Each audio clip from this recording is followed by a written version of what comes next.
Hello, Symposiast. I'm Dr. Angela Puca, Religious Studies PhD, and this is your online resource for the academic study of magic, esotericism, paganism, shamanism, and all things occult. Today, I'm here at the University of Cambridge. I'm like super excited, and I will be presenting a paper on apocalyptic visions and views in contemporary paganism, with a focus on pagan survivalism and heathen preppers. So I hope that you stay tuned so that you can see my paper. And look how beautiful it is here. Isn't that fantastic? Thank you all so much for being here. And don't forget that this is a crowd-funded project. So if you have the means and want to support Angela's Symposium, please consider supporting my work with one of the PayPal donation or on Coffee, or entering my fantastic Kinder Symposium on Patreon. And you will find all the options for supporting this project in the info box, in the pinned comment, in the bio, everywhere. And also, if you liked this paper and if you like my work, don't forget to smash the like button, subscribe to the channel, activate the notification bell so that you will never miss a new upload from me. And as always, stay tuned for all the academic fun. This time it comes before the paper because I'm not sure that I will have time afterwards to film this. But yeah, thank you all for being here. And I'm so excited. I'm at Cambridge. Yay!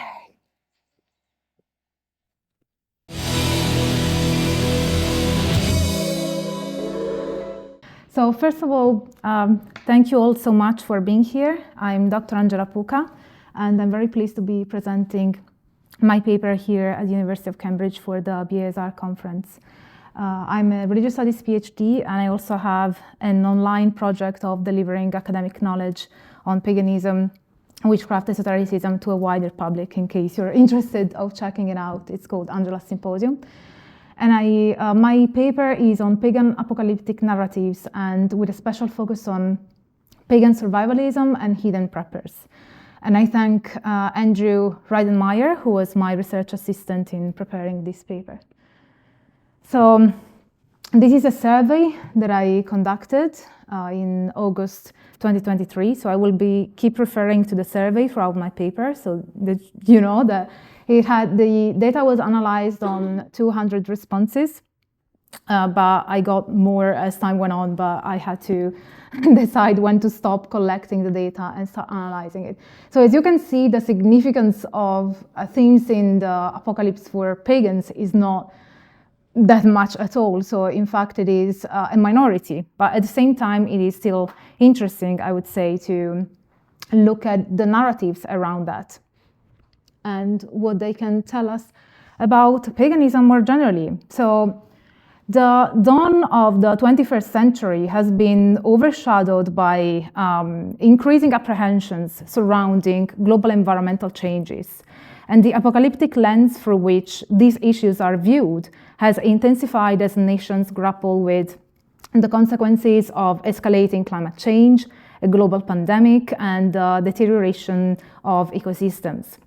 The traditional narratives of apocalypse, rooted in many religious traditions, often present the end of time as a linear, catastrophic event resulting from divine wrath or human failure. Such discourses are ubiquitous, and they don't just shape religious beliefs, but also influence political strategies, social movements, and cultural perceptions. However, in the mosaic of religious thought, there lies a less explored avenue, the apocalyptic narratives within pagan traditions. Unlike their monotheistic counterparts, pagan interpretations of the apocalypse tend to diverge from linear fatalistic perspectives. Instead, they offer a rich landscape of beliefs that underscore cyclical life, death, and renewal patterns, and also the interconnectedness of existence. Now, this paper aims to navigate these uniquely pagan perspectives, critically exploring the alternative apocalyptic discourses found within, and leveraging interdisciplinary methodologies such as textual analysis, ethnographic fieldwork, and discourse analysis. This research seeks to draw parallels and distinctions between pagan beliefs and more conventional apocalyptic views. Furthermore, by delving into the pagan understanding of apocalypse, I aspire to elucidate how these narratives contribute more broadly to discourses surrounding environmental crises and envisioning possible futures. So I think that understanding pagan apocalyptic discourses is not merely an academic exercise. In a world facing environmental struggles, the voices that narrate these potential endings and beginnings play a pivotal role in how humanity prepares, reacts, and innovates. So I think that by shedding a light on pagan narratives, I hope to endeavor to enrich the global conversation on environmental futures, offering alternative views that may inspire, challenge, and even transform the prevailing notions. Now, as societies evolve, so do their stories of endings. Apocalyptic narratives, which kind of prophesize world-altering climaxes, are not exclusive to modern times. They have punctuated human history, and they reflect our anxieties, hopes, and perennial quest for understanding our place within the universe. At the core of many religious traditions lie tales of cataclysmic events, judgments, and renewals, often intertwined with moral codes and lessons. Within the dominant monotheistic religions, the apocalypse is often presented as a terminal event, a culmination of a linear progression of history.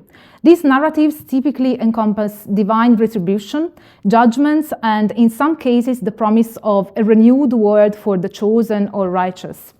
Such views, which have permeated Western cultural and religious consciousness for millennia, are inherently dualistic, juxtaposing forces of good and evil in a grand cosmic battle.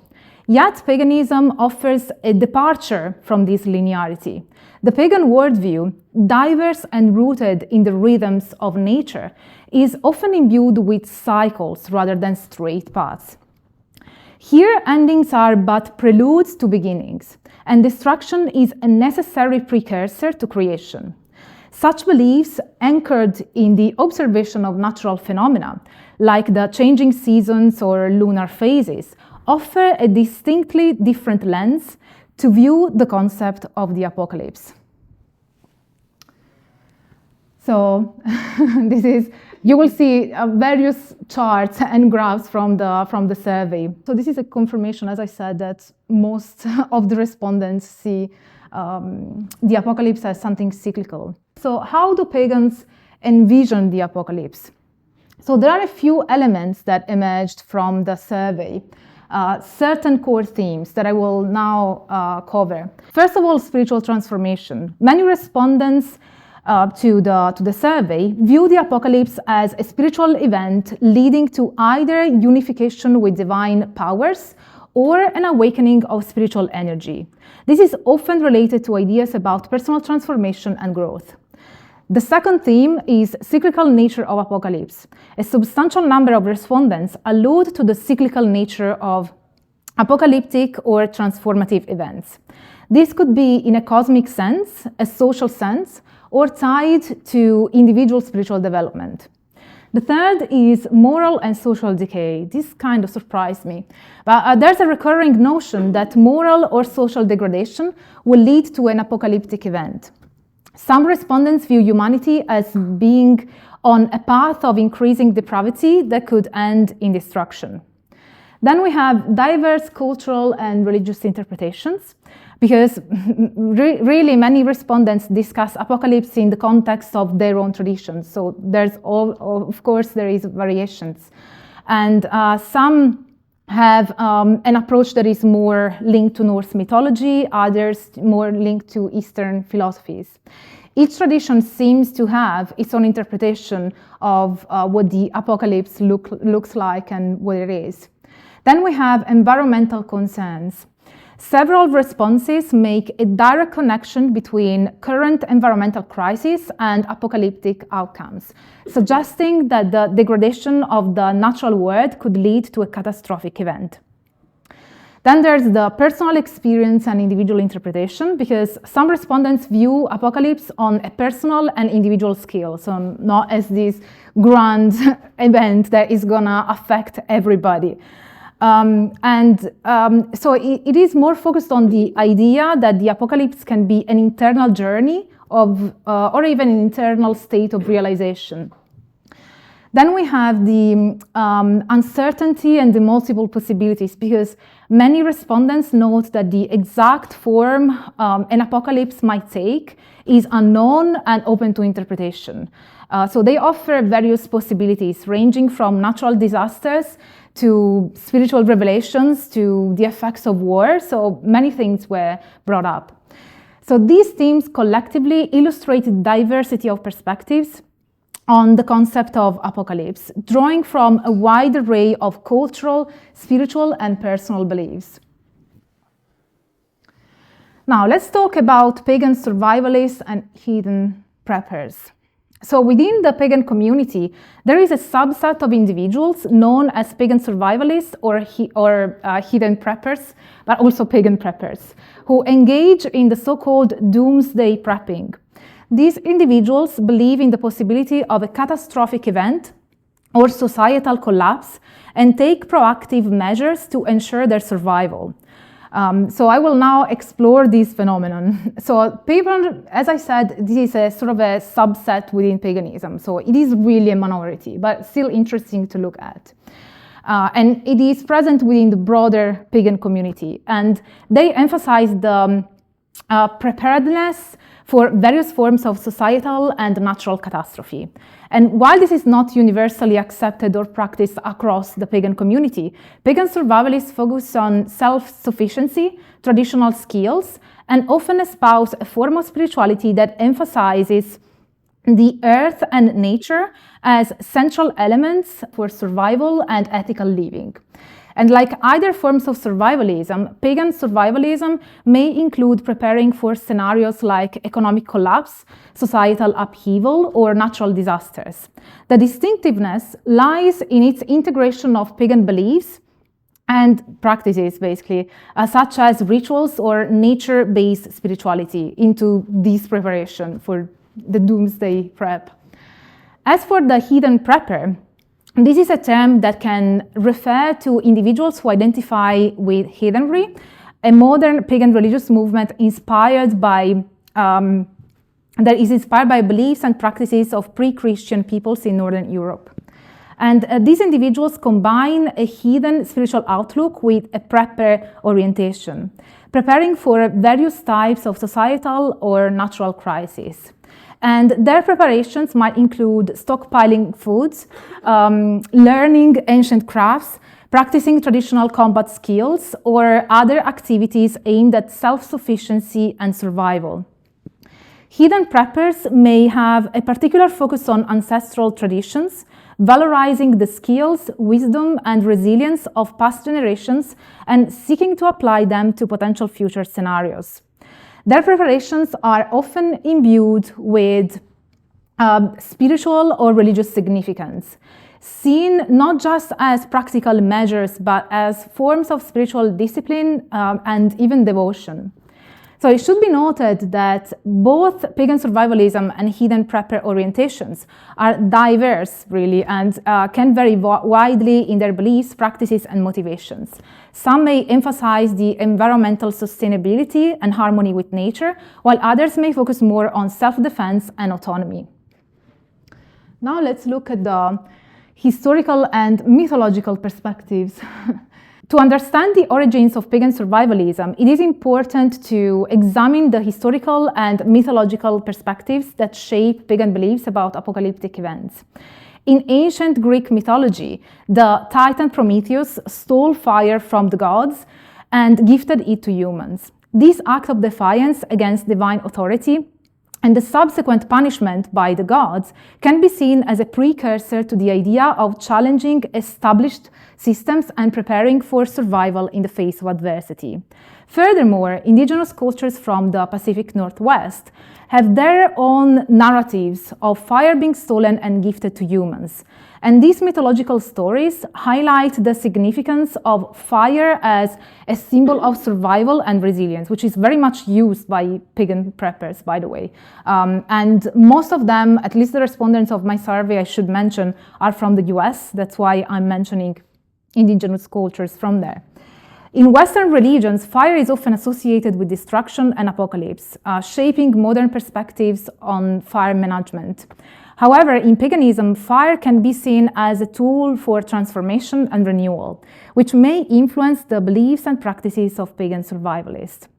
As for the cultural influences, culture really plays a significant role in shaping how fire is perceived and managed in society.